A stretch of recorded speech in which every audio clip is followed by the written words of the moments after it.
Hello, hello! C'est encore moi. J'espère que vous êtes toujours des nôtres parce que j'ai touché votre envie d'en savoir un peu plus sur moi, sur comment que le Seigneur agit dans ma vie, sur comment je suis devenue là parce que en réalité, ça fait deux ans présentement que j'ai été touchée du Saint-Esprit. La réalité, c'est que j'ai fighté pour ne pas qu'il rentre en moi. J'ai été oppressée par des paroles, par des choses, puis parce que le diable, il voulait pas que je donne ma vie, puis il a essayé dans ma vie à un tel point que quand j'y ai tout laissé au Seigneur, ma vie a été plein de défis. Je pourrais vous énumérer tous les défis que j'ai eus. Mais dans tout ça, le Seigneur est toujours vainqueur parce qu'il y a un verset. Je ne veux pas m'avancer dans un nom parce que je ne suis pas encore certaine. Je n'ai pas encore l'expérience parfaite de vous dire le verset. Mais c'est le verset qui dit... quand que vous êtes... je le mets dans mes mots, là, mais je vous laisse me sortir le verset qui dit que je vous donne pas la vie la plus facile. La vie avec moi, c'est pas la plus facile. Elle va être parsemée de défis. Elle va être vraiment plein de défis, mais il va jamais nous donner des défis au-delà de ce qu'on peut endurer ou de ce qu'on peut subir. Puis il va toujours faire en sorte que si on fait les pas de foi, ben on en est vainqueur. C'est pas exactement ça le verset, je le sais, mais je vous le verbalise dans mon jargon puis dans la façon que le Seigneur me l'a mis à cœur de vous l'expliquer pour peut-être que vous comprenez ce verset-là d'une façon différente que vous l'avez peut-être réfléchi. Puis je dis ça en toute humilité parce que en réalité, je suis bébé dans la foi. Je suis un bébé aux couches. Puis j'ai du respect pour les anciens, puis pour mes anciens qui ont prié pour ce réveil-là. Parce que c'est grâce à eux autres qu'on va le voir au Québec, on le voit dans les nations, on le voit aux États-Unis, on le voit partout dans le monde, mais on le voit pas au Québec. Mais pas parce qu'on n'a pas prié. Écoute, je vois des hommes puissants dans la foi, puissants, prier, puis sans relâche. Puis, mais ils se découragent pas. Ça fait des années, j'ai un homme en tête qui... C'est un pilier. C'est vraiment, là... Je veux pas m'avancer sur des chiffres, sur des années, mais cet homme-là, il s'est démené pour le peuple.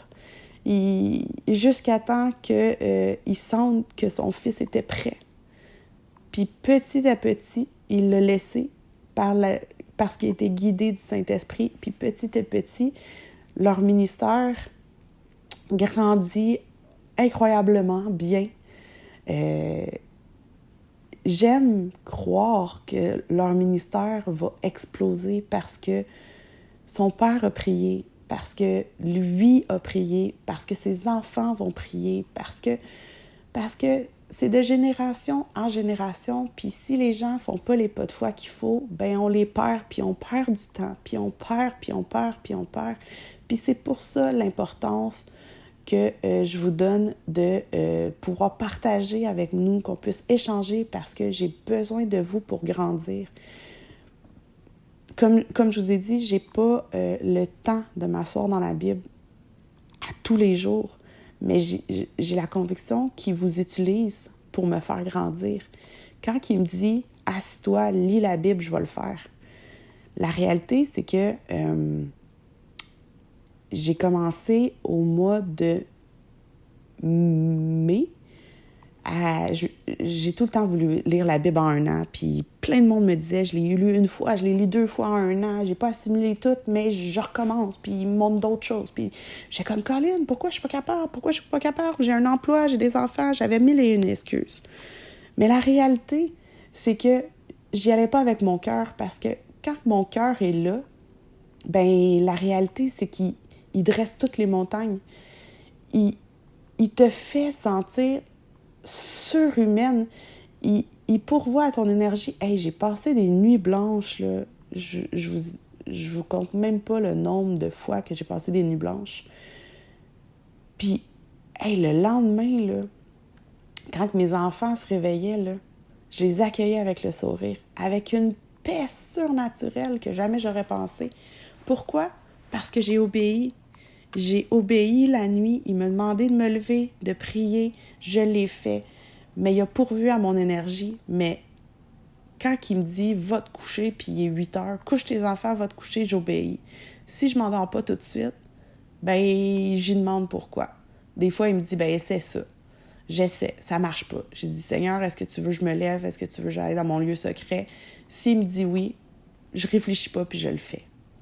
Je vous dis pas que j'ai pas écouté ma chair. Il y a des fois que oui, mais j'essaie de plus en plus d'obéir parce que je me vois grandir à une vitesse incroyable. Puis j'ai pas envie de perdre ça parce que je veux pas m'élever à vous, mais je prie que vous ayez ce zèle-là pour lui qui a mis en moi parce que je comprends même pas moi-même comment j'évolue à une vitesse. Puis je suis tout le temps en pensée. Puis mes enfants sont tellement guidés du Saint-Esprit parce que des fois, ma fille me dit quelque chose, puis elle a 2 ans et demi, là, tu sais. C'est ridicule, là. Puis je suis dans ma tête. Puis des fois, elle me dit... Parce que j'ai dit, Océane, j'ai dit, Cocotte, je prie, laisse-moi prier, puis je ferme mes yeux. Puis quand je sais que c'est le bon moment pour prier, ben elle me regarde ou elle prie avec moi. Puis quand j'ouvre mes yeux, puis qu'elle sent que le moment est terminé, ben elle me dit, maman priait, hein? Puis à chaque fois qu'elle me dérangeait dans une prière, je me suis toujours intuitivement posé la question, Seigneur, est-ce que tu veux que je continue ou j'arrête puis je m'occupe de mes enfants? Puis surnaturellement, si je devais arrêter tout puis m'occuper de mes enfants, ben mes enfants, ils me redemandaient.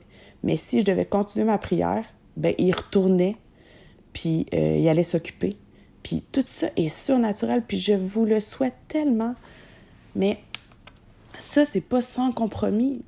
Écoute, on a dû, quand j'ai décidé de me convertir, on a dû couper tout ce qui était du monde.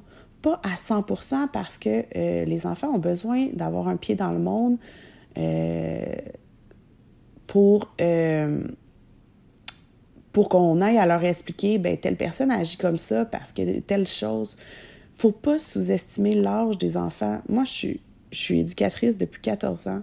J'ai passé 14 ans à analyser les parents, à analyser les enfants, à pourquoi ça fonctionnait pas, à pourquoi ça n'agissait pas, à pourquoi, à semer des graines dans des parents, à voir s'ils le faisaient. Quand ils le faisaient, ils me le disaient pas qu'ils le faisaient parce que ça leur faisait pas plaisir de me dire que j'avais raison. Puis moi, je m'en foutais qu'ils me rendent grâce ou pas parce que moi, je voyais qu'est-ce que j'avais dit, et le mettait en pratique.